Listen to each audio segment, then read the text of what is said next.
और यूक्रेन के खेरसोन से बहुत बड़ी खबर आपको बता दें, जहां पर निप्रो नदी पर बना बांध एक हमले में तबाह हो गया। और यूक्रेन ने आरोप लगाया है कि रूस के हमले में निप्रो नदी पर बना नौका हकोवा डैम तबाह हो गया है। दरअसल रूस ने इस हमले से इनकार कर दिया है, लेकिन निप्रो नदी टूटने के बाद पूरे खेरसोन में बाढ़ का अलर्ट जारी कर दिया गया है और पूरे इलाके में बाढ़ का खतरा पैदा हो गया है। जिस बांध पर यह धमाका हुआ उससे पास ही हक्का हाइड्रो पावर प्लांट है।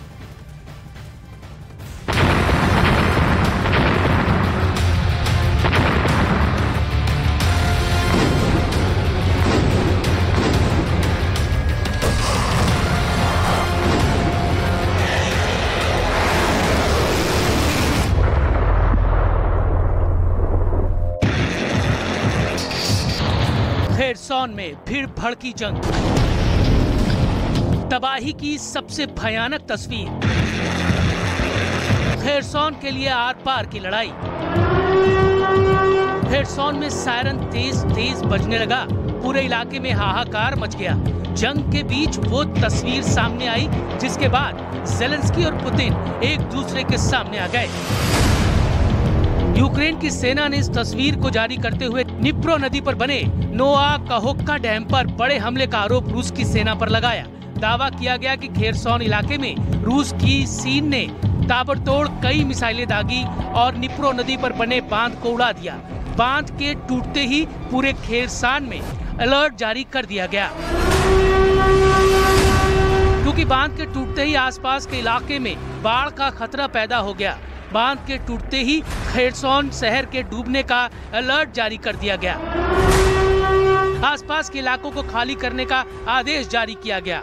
घटना वाली जगह पर रेस्क्यू टीम को लगाया गया। उधर निप्रो नदी पर बने बांध के टूटने की खबर की पुष्टि रूस ने भी की, लेकिन रूस ने किसी हमले से इनकार किया है। उल्टा आरोप यूक्रेन पर ही मढ़ दिया। रूस की तरफ से दावा किया गया कि पिछले साल यूक्रेन की सेना ने मिसाइल से हमले की साजिश रची थी, लेकिन टारगेट मिस हो गया और मिसाइल बांध के करीब जाकर गिर गया।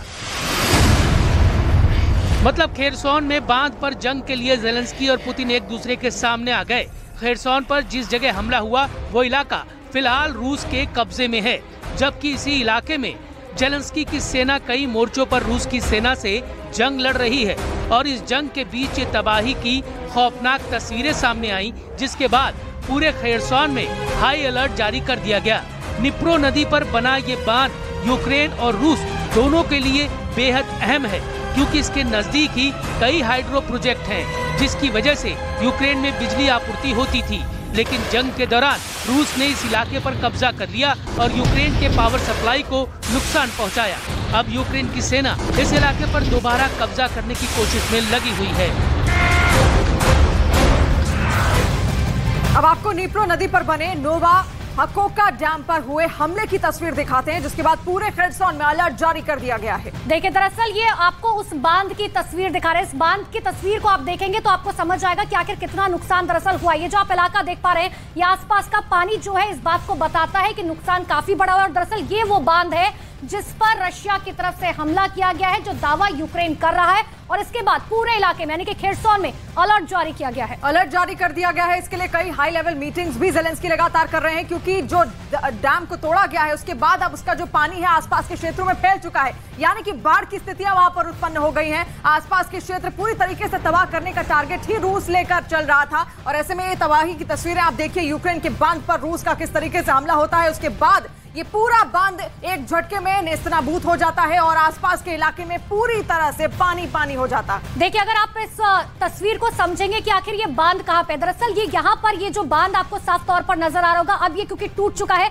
और ये वो इलाका है जो पूरी तरीके से अब टूटकर बिखर चुका है, क्योंकि यहीं पर पहले बांध बंधा हुआ था। लेकिन अब जब हमला किया गया जिसकी वजह से ये बांध टूट गया, लेकिन बांध टूटने के बाद की मुश्किलें आप समझिए, क्योंकि ये जो बांध है, ये जो दरअसल आप वॉल देख पा रहे हैं, यही वो बांध है। अब ये इलाका जो है खेरसोन को जोड़ता है और इसीलिए इसका नुकसान सीधे सीधे खेरसोन में होगा। और खेरसोन के साथ साथ आसपास के जितने इलाके हैं वहां पर बाढ़ का अलर्ट जारी किया गया। बाढ़ के साथ साथ बिजली आपूर्ति पर भी इसका असर पड़ेगा। और ये 3 तस्वीरें फिलहाल यहाँ पर आप देखिए किस तरीके से खेरसौन में हाई अलर्ट जारी किया गया है, लेकिन साथ साथ बांध को जैसे ही तबाह किया गया रूस की ओर से, रूस ने एक मिसाइल वहां पर अटैक किया और ऐसे में बांध का काम ही होता है पानी को रोक कर रखना, और ऐसे में अगर वो टूट जाता है तो आसपास के क्षेत्र में तबाही आना, बाढ़ आना आम सी बात है। लेकिन फिलहाल जो तस्वीरें सैटेलाइट इमेजेस वहां से निकलकर सामने आ रही हैं, ड्रोन इमेजेस सामने आ रही हैं, उनमें आप देखिए शहर आसपास में खेरसौन में जितने भी इलाके हैं सब इस वक्त पानी में डूब चुके हैं। और चलिए अब आपको उस बांध के बारे में बताते हैं जिस पर यह बड़ा हमला हुआ है।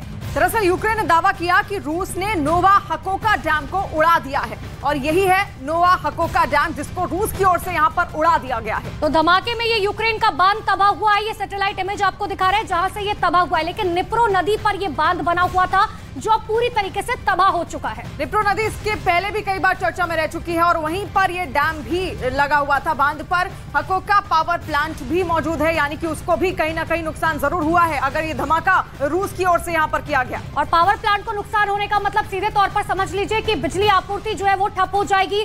बांध खेरसौन के लिए बहुत महत्वपूर्ण माना जा रहा है और इसीलिए खेरसौन के साथ साथ 80 आसपास के इलाके हैं जहां पर अलर्ट जारी कर दिया गया है। और खेरसौन ये वो इलाका है जहां पर रूस अपना दबदबा लगातार कायम करता आ रहा है और उसके कब्जे वाला ही ये इलाका है, और इसी को तबाह करने की कोशिश उसकी ओर से की गई, क्योंकि इसके आसपास जितने भी क्षेत्र हैं वो सब फिलहाल यूक्रेन के कब्जे में आते हैं। और ऐसे में एक टारगेट था रूस का कि अगर वो इस डैम को खत्म कर देगा तो आसपास के पूरे क्षेत्र में तबाही हो जाएगी, पानी ही पानी फैल जाएगा, और ऐसे में ज़ेलेंस्की को बड़ा कदम उठाना पड़ेगा। उधर बांध पर हुए हमले के बाद डैम के करीब हकोका पावर प्लांट के पास से धमाके की भी तस्वीरें सामने आई हैं। हालांकि अभी पावर प्लांट को नुकसान की खबर नहीं है, लेकिन आप समझिए कि अगर पावर प्लांट को नुकसान पहुंचा, ये देखिए बेहद डराने वाली ये तस्वीरें, लेकिन समझिए अगर पावर प्लांट को नुकसान हुआ तो सीधे सीधे बिजली आपूर्ति जो है वो प्रभावित होगी और लोगों को इसका नुकसान झेलना पड़ सकता है। और बांध के बेहद करीब पावर प्लांट बताया जा रहा है, तस्वीर भी हम आपको दिखा रहे हैं, ये बेहद पास था, लेकिन डैम फिलहाल पूरी तरीके से नेस्तनाबूद कर दिया जा चुका है, पूरी तरीके से उसको खत्म कर दिया जा चुका है। हालांकि पावर प्लांट को किसी भी तरीके का कोई नुकसान फिलहाल यहां नहीं पहुंचा।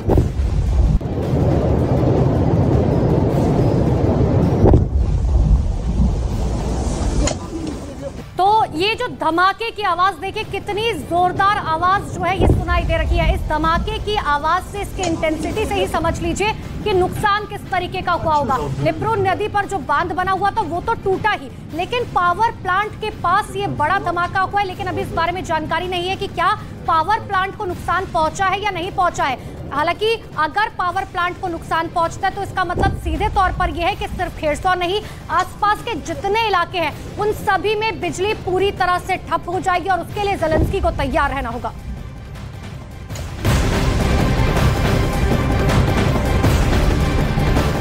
उधर निप्रो नदी पर बने बांध पर हुए हमले के बाद तबाही की सैटेलाइट इमेजेस सामने आई हैं। और इन सैटेलाइट तस्वीरों में बांध बीच से टूटा हुआ दिख रहा है। बांध के टूटने के बाद पानी का बहाव काफी तेज हो गया। पानी का बहाव आप देखिए कितनी तेज हो गया है और बीच से किस तरीके से पूरी तरीके से ये बांध टूट गया है, जिसके बाद पानी लगातार वहां से निकलकर सामने आ रहा है। आसपास के क्षेत्र इस वक्त पानी पानी हो चुके हैं, बाढ़ की स्थिति वहां पर उत्पन्न हो गई है।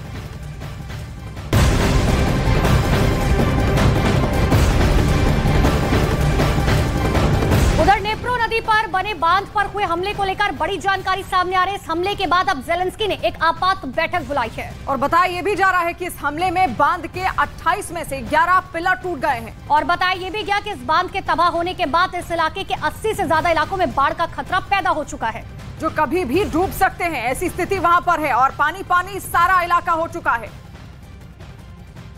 80 इलाकों के डूबने की खबर यहां पर सामने आ रही है और पहले से ही रूस कई क्षेत्रों को टारगेट कर रहा था। बखमुत पहले ही उसके कब्जे में है, लेकिन बखमुत के आसपास के जितने इलाके हैं वहां पर अभी यूक्रेन की सेना ही लगातार डटी हुई है। तो ऐसे में उनको डिस्टर्ब करने के लिए, उनको वहां से खदेड़ने के लिए, उनको हटाने के लिए ये एक नई रणनीति लेकर यहां पर पुतिन सामने आए और ऐसे में उन्होंने बांध को तोड़ दिया। उधर बखमुत को लेकर यूक्रेन ने बहुत बड़ा दावा किया है। यूक्रेन ने बखमुत के पूर्वी शहर पर दोबारा कब्जे का दावा किया। अब आप समझिए, जीत के बाद ज़ेलेंस्की ने यूक्रेन के सैनिकों को बधाई भी दी है। और बखमुत में मिली ये जीत ज़ेलेंस्की के लिए बेहद अहम है, क्योंकि एक लंबी लड़ाई के बाद वैगनर के लड़ाकों ने इसके ज्यादातर इलाकों पर कब्जा कर लिया था। और इन सब के बीच में वैगनर प्रमुख का एक ऑडियो सामने आया है, जिसमें वो बखमुत में मिली हार को कबूल करते हुए सुनाई दिए।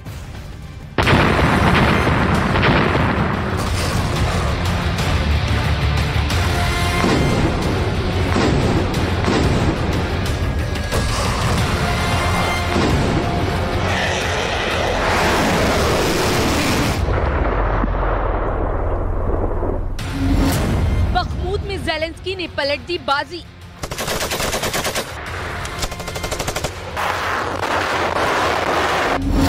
खबर सुनकर गुस्से में आ गए पुतिन।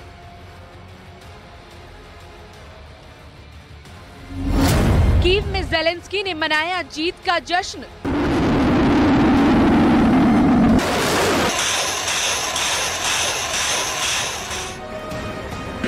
गोला, बारूद और मिसाइलों की गूंज के बीच कीव में एक अरसे बाद जश्न मना।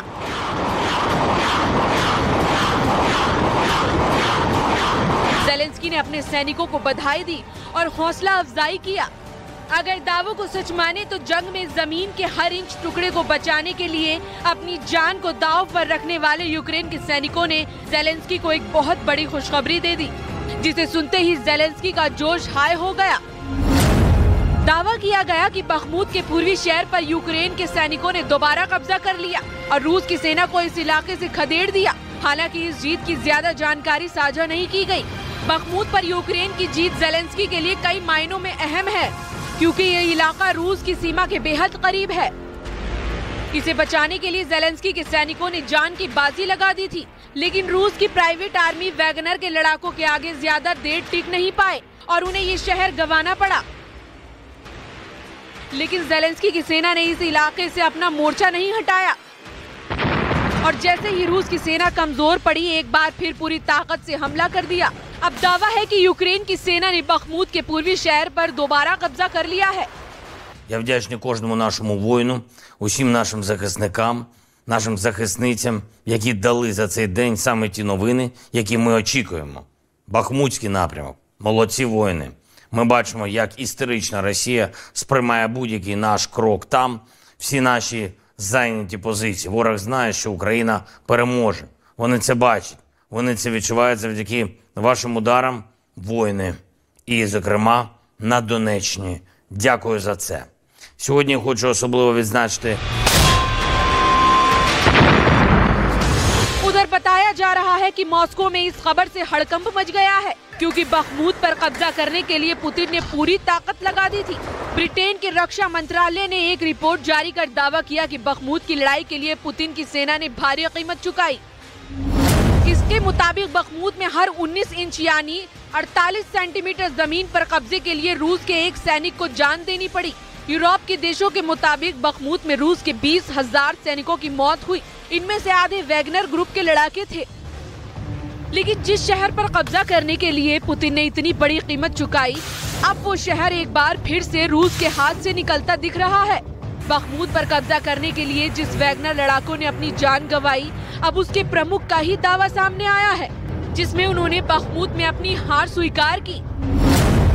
Когда НГШ и Шойгу перегруппировывались и вставали вдоль Верховского водохранилища, बखमुत में मिली हार पर वैगनर प्रमुख येवगेनी प्रिगोजिन का गुस्सा 7वें आसमान पर है, क्योंकि वैगनर के लड़ाकों की वजह से ही इस इलाके में रूस को जीत मिली थी, जिसके बाद इस इलाके को वैगनर ने रूस की सेना के हवाले कर दिया था। लेकिन अब ये इलाका फिर से यूक्रेन के कब्जे में आ गया है।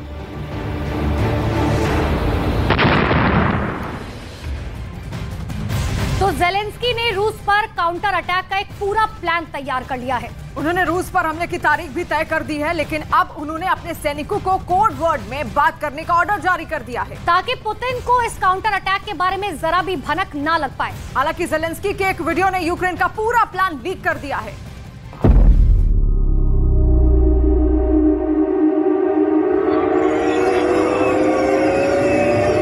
ज़ेलेंस्की ने अपनी फौज को चुप रहने के लिए कहा है।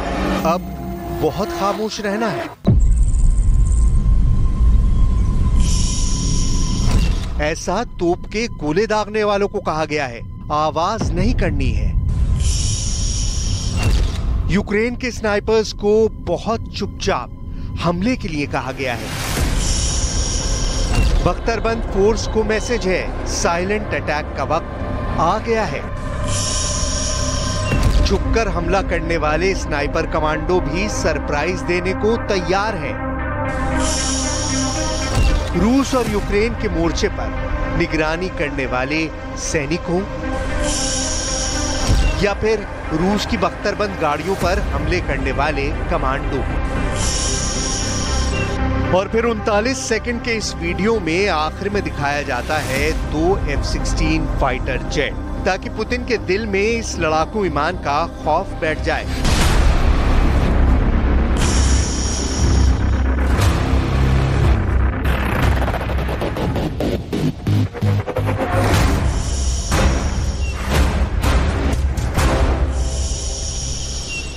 В людях, вона в містах, вона у житті.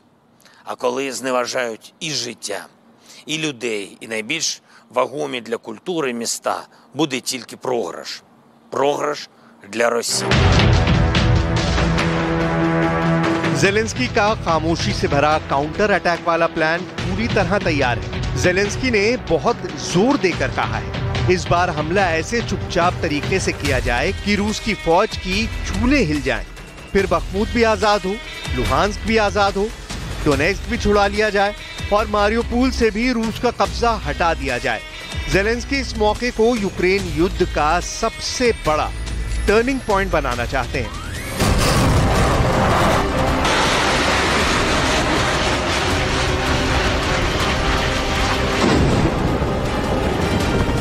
लेकिन ऐसा कैसे होगा? रूस इस युद्ध में बहुत आगे बढ़ चुका है। यूक्रेन का पूर्वी हिस्सा करीब करीब पूरी तरह रूस के कब्जे में है और ज़ेलेंस्की के पास इतनी ताकत नहीं कि वो वहां पुतिन की जड़ों को हिला सकें। लेकिन ज़ेलेंस्की का हौसला 7वें आसमान पर है और इस बार उनका इरादा मॉस्को को पूरी तरह हिला देने का है, रूस की जड़ों को खोद देने का है।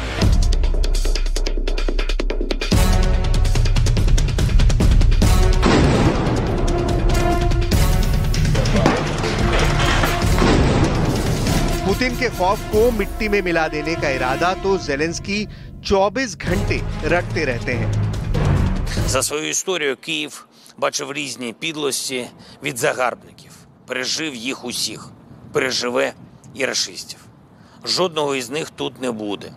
Київ та всі наші міста, вся наша Україна поставить крапку в історії московської деспотії, яка дуже довго і дуже різним народам несла поневолення.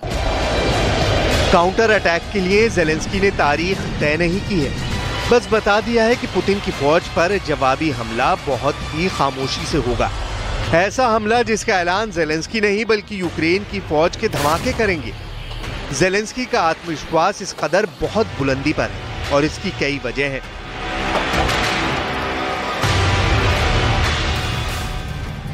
लेकिन सवाल है कि क्या पुतिन ज़ेलेंस्की के इस खौफनाक इरादे के बारे में जान गए हैं? देखिए, बताया ये जा रहा है कि ज़ेलेंस्की अभी 2 दिशाओं में हमले की तैयारी में जुटे हुए हैं और वो पूर्व में रूस की फौज पर बड़ा अटैक करने की कोशिश में है, जबकि दक्षिण में भी बनाए गए रूस के फौजी अड्डों को वो तबाह करना चाहते हैं।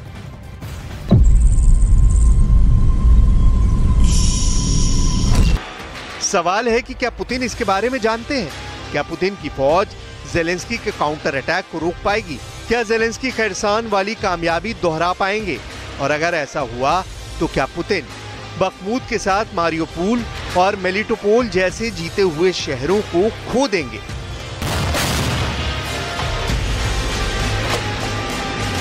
पुतिन के पास जवाब अगर हैं तो इसके बारे में वो अभी नहीं बताएंगे, लेकिन चुनौती के तौर पर यूक्रेन की फौज बहुत ज्यादा एक्टिव हो गई है।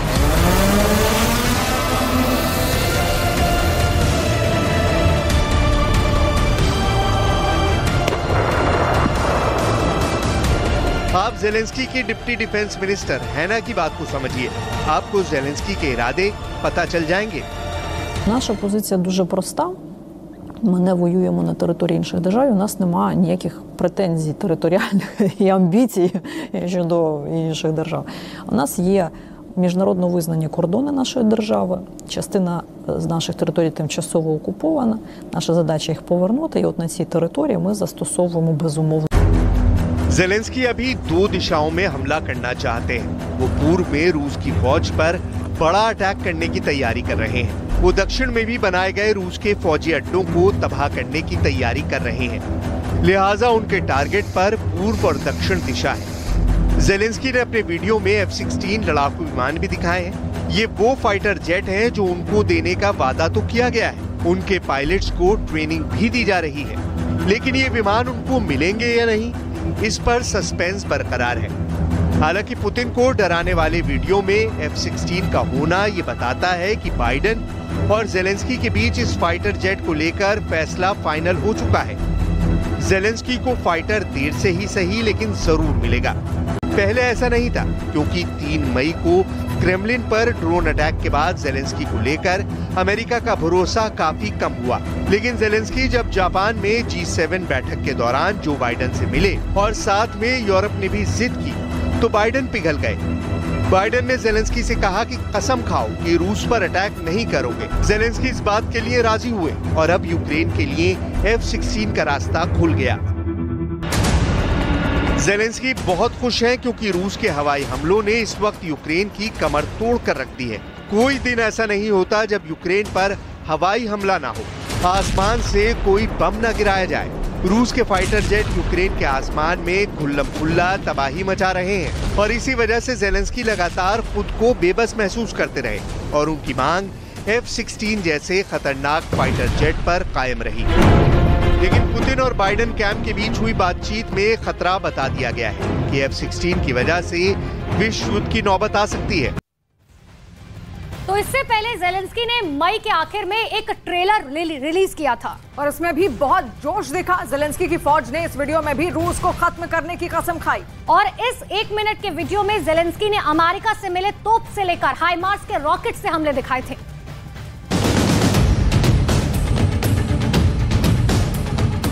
F-16 आया तो जाहिर है ये काउंटर अटैक में सबसे बड़ी भूमिका अदा करेगा। जेलेंस्की का काउंटर अटैक जब भी शुरू होगा तो लंबा चलेगा। तब हथियार गोदाम लगातार भरे रहने चाहिए। विमानों के साथ सैनिकों की कमी नहीं होनी चाहिए। I'm very happy. Thank you very much. Thanks our partners. It really will help our society, our people to save houses, families. I think it's not the decision that we will have all these defending measures tomorrow. We have to prepare, but anyway, that is great result. Thanks to all the countries, to our partners. Thank you very much. 2023 में अब तक America ने Ukraine को $5 billion यानी करीब 40,000 करोड़ की मदद दे दी है। 2022 में अमेरिका ने यूक्रेन को 50,000 करोड़ की मदद दी थी। कुल मिलाकर अमेरिका की फंडिंग से जेलेंस्की पर इस वक्त डॉलर की बारिश हो रही है और दौलत की ये बरसात पूरी दुनिया देख रही है।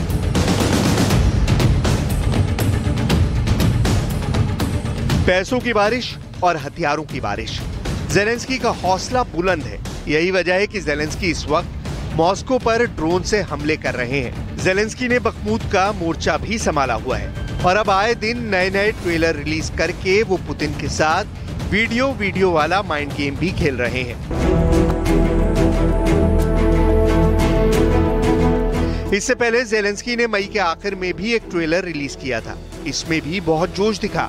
जेलेंस्की की फौज ने इस वीडियो में भी रूस को खत्म करने की कसम खाई। इस 1 मिनट के वीडियो में जेलेंस्की ने अमेरिका से मिली M777 तोप से लेकर हाइमार्स के रॉकेट हमले दिखाए।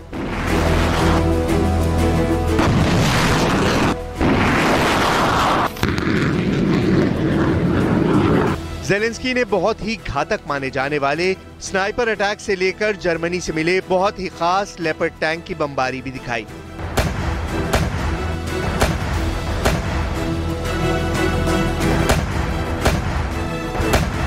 इस वीडियो में जेलेंस्की का कमांडर तो हूबहू कादिरव की तरह नजर आया। सवाल उठा कि क्या ये जेलेंस्की का कादिरव है? इस कमांडर का नाम, इसकी पहचान, सब कुछ गुप्त रखा गया है। जेलेंस्की का ये कमांडर हथियारों की ताकत दिखाकर यूक्रेन के नौजवानों को बता रहा है कि देश की फौज को उनकी जरूरत क्यों है। जेलेंस्की का ये कमांडर कैसे जोश दिला रहा है, बहुत गौर से देखिए। Рідна земля мати, Господь, Отець наш Небесний, благословіть. Благословіть! Я йду знищувати! Ворогів землі рідної! Ви своїх братів! Противників моїх посадите!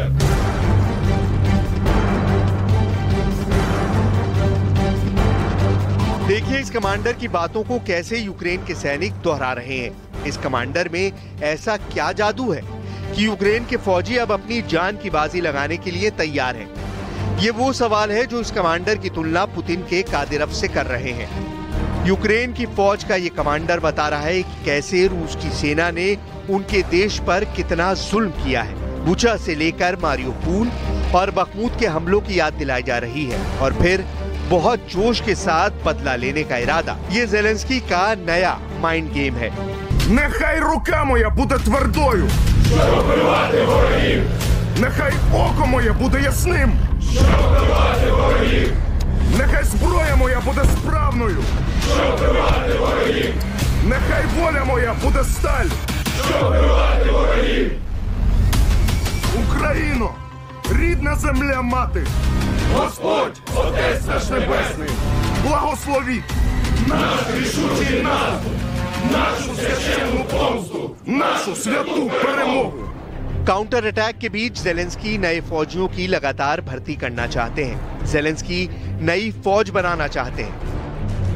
ज़ेलेंस्की बखमुत के बाद दूसरे मोर्चे को बचाना चाहते हैं। सवाल है कि आखिर यूक्रेन को बार बार नया वीडियो जारी करने की नौबत क्यों आ रही है? इसे ज़ेलेंस्की की नई ताकत समझा जाए या फिर ज़ेलेंस्की की बहुत बड़ी कमजोरी? क्योंकि पुतिन तो वीडियो रिलीज करने में नहीं बल्कि हमला करने में यकीन रखते हैं और वो वार्निंग तो बिल्कुल नहीं देते।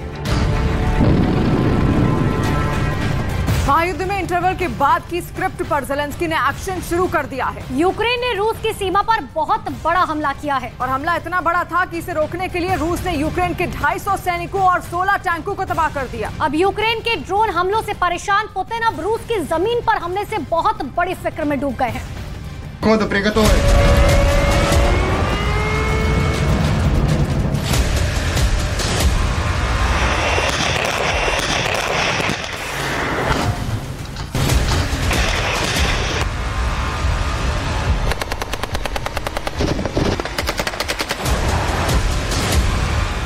मारियोपोल, मेलिटोपोल, क्राइमिया, जिस पर पुतिन ने 2014 में कब्जा कर लिया था, ये सारे इलाके पुतिन के हाथ से छीन सकते हैं। मारियोपोल अब पूरी तरह से रूस का हिस्सा हो चुका है। पुतिन खुद इस मारियोपोल में सेना की पीठ थपथपाने पहुंच चुके हैं, लेकिन अब ज़ेलेंस्की के इरादे बता रहे हैं कि वो रुकने वाले नहीं। यहां तक कि रूस को उसके घर में घुसकर मारने की यूक्रेन ने कसम खाई है। मॉस्को हिल गया है। पुतिन परेशान हैं। कर्नल जनरल हैरान हैं। तेज तरार खुफिया डिपार्टमेंट सन्नाटे में है। इतनी बड़ी प्लानिंग, इतना बड़ा हमला, इतनी हिमाकत, इतना हौसला, रूस पर आक्रमण हुआ है। हवाई नहीं, जमीन। ज़ेलेंस्की की सेना ने डायरेक्ट रूस में घुसने की कोशिश की है। स्क्रीन पर तस्वीरें धुंधली हैं, लेकिन जो विस्फोट दिख रहा है उसकी आवाज रूस के राष्ट्रपति पुतिन की आवाज क्रेमलिन के दीवारों को कपा गई है।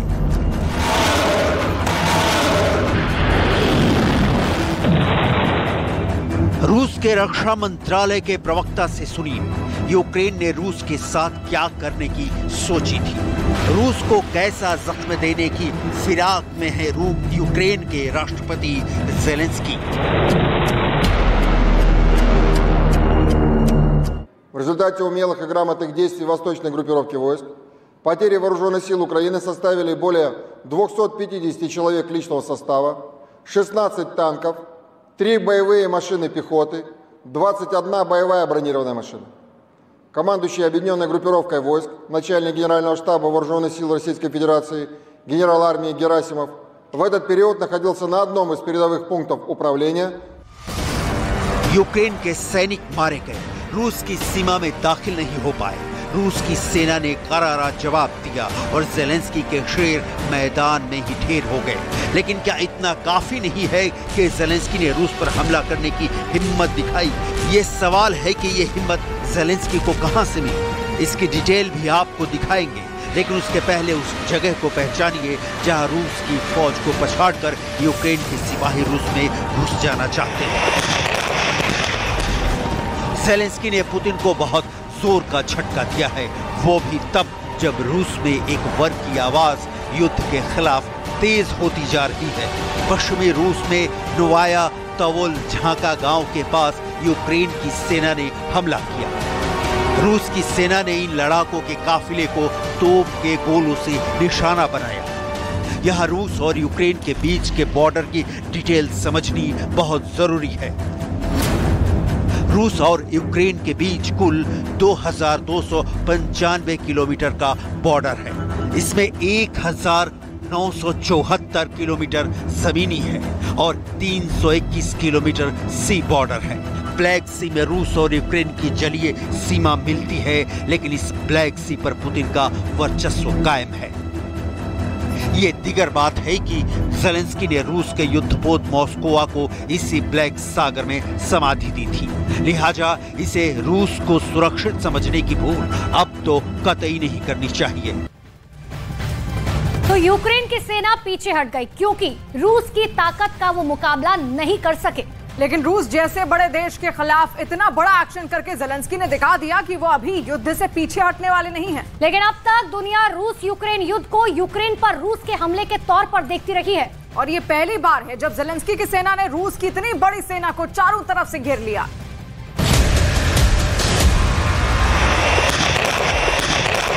रूस की जमीन तक यूक्रेन के लड़ाकों का पहुंचना राष्ट्रपति व्लादिमीर पुतिन की चिंता बढ़ गई है। ये बहुत असामान्य घटना है। यूक्रेन अपने बूते रूस की सीमा में घुसने की सोच भी नहीं सकता। मतलब सीधा और साफ दिखाई दे रहा है कि सब कुछ वाशिंगटन डीसी से कमांड हो रहा है। अभी तक रूस की चिंता उसके हवाई क्षेत्र में घुसपैठ करने वाले यूक्रेन के ड्रोन थे, जो रूस की सीमा में बेधड़क घुसाते थे। अब यूक्रेन की सेना सीधे रूस पर कब्जा करना चाहती है। Противник начал крупномасштабное наступление на 5 участках фронта на южнодонецком направлении, введением в бой 23-й и 31-й механизированных бригад из состава стратегических резервов Вооруженных сил Украины при поддержке других воинских частей и подразделений. Всего было задействовано 6 механизированных и 2 танковых батальона противника. Целью противника являлась прорыв нашей обороны. यूक्रेन के 250 सैनिकों को रूस मारने का दावा कर रहा है। 16 टैंकों को तबाह करने की भी बात रूस के रक्षा मंत्रालय ने बताई है। यूक्रेन की सेना पीछे हट गई क्योंकि रूस की ताकत का वो मुकाबला नहीं कर सके। लेकिन रूस जैसे बड़े देश के खिलाफ आर्मी एक्शन हुआ, क्या यही बहुत नहीं है? अब तक दुनिया रूस यूक्रेन युद्ध को यूक्रेन पर रूस के हमले के तौर पर देखती रही है। ये पहली बार है जब ज़ेलेंस्की की इतनी बड़ी सेना ने रूस पर हमला कर दिया है। 72 घंटों में यूक्रेन विजय की स्क्रिप्ट लिखते लिखते रूस भूल गया कि युद्ध यूक्रेन की जमीन पर होगा, लेकिन उसके साथ खड़ा होगा अमेरिका। यह रणनीति का हिस्सा हो सकता है कि रूस में घुसपैठ की कोशिश नाकाम होगी। ये जानते हुए भी ज़ेलेंस्की की सेना ने अटैक किया, वो इसलिए कि मैसेज जाए कि रूस का बॉर्डर भी अभेदनीय नहीं है, सुराख उसमें भी हो सकता है। बिल्कुल यही चाह रहा है अमेरिका। फिनलैंड में अमेरिका के विदेश मंत्री एंटनी ब्लिंकन ने यही कहा कि युद्ध में अभी शांति प्रस्ताव की जरूरत नहीं है, क्योंकि अमेरिका नाटो के साथ रूस को चारों ओर से घेर रहा है। इसे रूस के नक्शे से आप अच्छी तरह समझ सकते हैं। रूस की सीमा Norway, Finland, Estonia, Latvia, Lithuania और पोलैंड सारे देश नाटो के सदस्य हैं, जो पुतिन का दुश्मन नंबर 2 है।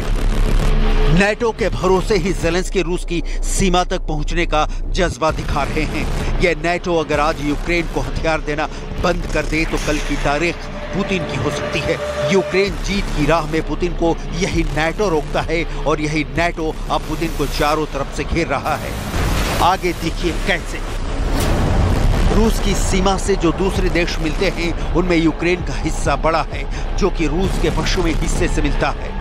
इस ओर रूस का बहुत बड़ा दोस्त बेलारूस भी है, लेकिन फिनलैंड के तौर पर नाटो के फौज की यहाँ भी तैनाती है। रूस की सीमा से सटे 2 और देश बहुत अहम हैं, एक है चीन और दूसरा है उत्तर कोरिया। लेकिन इधर की ओर नाटो का असर नहीं है, क्योंकि चीन भी ताकतवर है। रूस पर यूक्रेन के हमले अब रुकते नहीं दिख रहे हैं और इसका सीधा सा मतलब है कि युद्ध अभी और भीषण होगा। लेकिन अभी ये तय करना मुश्किल हो रहा है कि इसमें जीत किसकी होगी, क्योंकि एक तरफ जहां रूस अपने आप में महाशक्ति है, तो वहीं दूसरी तरफ यूक्रेन को अमेरिका जैसे शक्तिशाली देश का साथ है।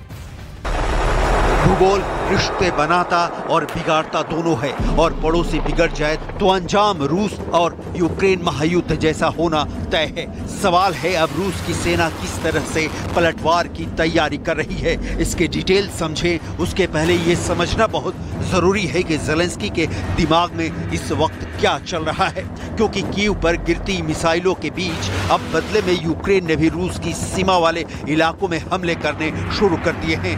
अब लड़ाई रूस के बेलगर्द क्षेत्र में भुज चुकी है। हमलों से रूस के लोगों में वैसी ही दहशत बैठ गई है जिससे कीव के लोग 15 महीने से गुजर रहे हैं। यूक्रेन के हमलों में वो क्षेत्र भी शामिल हैं जो रिहायशी हैं। यूक्रेन की सीमा से करीब 10 किलोमीटर दूर 40,000 की आबादी वाला शेबेकीनो शहर को यूक्रेन के हमलों से सबसे ज्यादा खतरा है। यह कस्बा अब वीरान है, खौफ पैर पसार रहा है। पहले कीव में कायम हुआ और अब मॉस्को पहुंच रहा है। यूक्रेन ने ये हमले अचानक नहीं किए हैं। फरवरी 2022 में यूक्रेन पर रूस के हमले के बाद से ही यूक्रेन बड़े हमले की फिराक में था। पिछले दिनों से यूक्रेन रूस के इलाकों पर लगातार हमला कर रहा है। इसलिए यूक्रेन के एक गांव पर रॉकेट से हमला किया गया, जिसमें करीब 5 लोगों की मौत हो गई और 19 लोग घायल हो गए। 30 मई को भी मॉस्को पर ड्रोन हमले किए गए थे। ड्रोन अटैक के बाद कई इमारतें ध्वस्त हो गई थी। रूस के राष्ट्रपति व्लादिमीर पुतिन ने चेतावनी दी। यूक्रेन ने ड्रोन हमले में रूस के आम लोगों को टारगेट किया, लेकिन एयर डिफेंस ने बहुत अच्छे तरीके से खतरे का सामना किया। यह हमला यूक्रेन पर रूसी हमले के जवाब में किया गया, लेकिन यूक्रेन ने जवाबी कार्रवाई के लिए जो रास्ता चुना है वो रूस और रूस के नागरिकों को उकसाने वाला है। पुतिन की चेतावनी ज़ेलेंस्की के लिए ठेले भर की बात बन गई है। बाइडेन के कान पर जूं तक नहीं रेंगते कि पुतिन ने परमाणु चेतावनी दी है। नेटो का यूक्रेन को हथियार सप्लाई जारी है और नेटो के छोटे छोटे देशों में भी रूस को घेरने के लिए सैनिकों की तैनाती विद एटमी पावर हो रही है।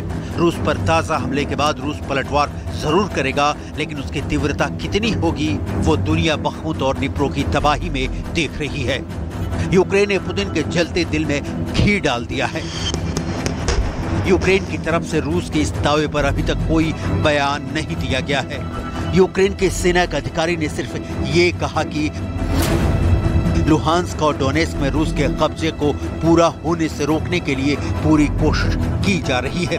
रूस के 23 हमलों को नाकाम किया गया है। यूक्रेन ने इसके पहले भी रूस पर ड्रोन हमले की बात कभी कबूल नहीं की। मॉस्को में 30 जून को 8 ड्रोन अटैक हुए। रूस के इलेक्ट्रॉनिक वारफेयर से 3 ड्रोन अपना नियंत्रण खो बैठे और 2 इमारतों से जा टकराए। इसके अलावा बाकी 5 ड्रोन को जमीन से हवा में मार गिराने वाली पंतसीर एस मिसाइल से मार गिराया गया। इससे पहले 3 मई को रूस के राष्ट्रपति पुतिन के घर क्रेमलिन पर 2 ड्रोन से अटैक किया गया था। यूक्रेन का कहना है कि इस हमले में हमारा कोई हाथ नहीं है, लेकिन हमें इसे देखने में बहुत खुशी मिली। हम उम्मीद करते हैं कि आगे इस तरह के ज्यादा से ज्यादा हमले होंगे। ड्रोन हमलों से जितना जान माल का नुकसान नहीं हुआ, उससे ज्यादा असर रूस के लोगों के दिलो दिमाग पर हुआ है। पुतिन जैसे नेता इसे बखूबी समझते हैं, लेकिन उनके पास विकल्प बहुत कम बचते हैं। परमाणु का विकल्प इतना खतरनाक हो सकता है कि पूरी दुनिया जल जाए, और इस बीच ज़ेलेंस्की पूरी प्लानिंग के साथ काउंटर अटैक कर रहे हैं। रूस पर ड्रोन हमले का असली मकसद है कि बेहद कम लागत वाले ड्रोन को मार गिराने के लिए रूस इलेक्ट्रॉनिक एंटी ड्रोन इक्विपमेंट्स के साथ महंगी मिसाइलों का इस्तेमाल करने पर मजबूर हो। सबसे सुपीरियर एयर डिफेंस सिस्टम में शामिल रशियन S-400 की एक यूनिट की कीमत करीब 7,000 करोड़ रुपए है। एक यूनिट में 16 लॉन्चिंग व्हीकल्स होते हैं। हर व्हीकल पर 2 बड़ी और 2 छोटी मिसाइलें होती हैं। फिलहाल रूस ऐसी 40 मिसाइल हर महीने बना सकता है। वहीं यूक्रेन जिन सस्ते ड्रोन का इस्तेमाल कर रहा है, उनकी कीमत चंद लाख रुपए है। जैसे DJI मैवी की कीमत महज 2 लाख रुपए है। यूक्रेन इस ड्रोन का इस्तेमाल कर रहा है। एक अमेरिकी F-35 की कीमत करीब 900 करोड़ रुपए है, जिसमें 55,000 ऐसे ड्रोन आ सकते हैं। रूस पर यूक्रेन के हमले अब रुकते नहीं दिख रहे। इसका सीधा सा अर्थ यह है कि युद्ध अभी और भीषण होगा, संग्राम अभी और छिड़ेगा। बतौर एंटनी ब्लिंकन अमेरिका यही चाहता है।